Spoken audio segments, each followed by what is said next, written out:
Wala siyang box. Ito lang yung nakuha kong packaging niya. Ganyan na to nung pagkakuha ko. Meron siyang figure na 5 inch at meron siyang kasamang stand na plastic.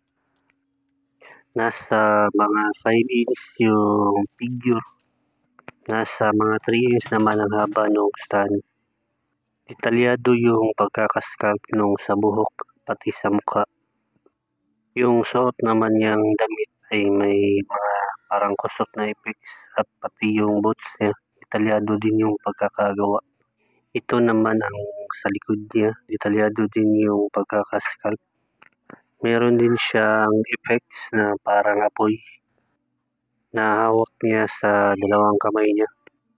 Ito naman yung sa taas. Detalyado din yung effects niya. Pati na rin yung pagkaka-paint. Diyan na natin ilalagay sa kanyang stand. Walang markings yung stand niya. Kailangan lang ilagay dun sa may butas para ma-attach siya. Gaya niyan.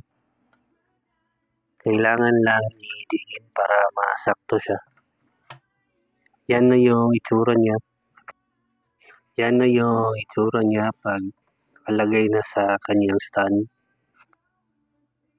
Yan yung sa harap niya. Ito naman pag sa gilid.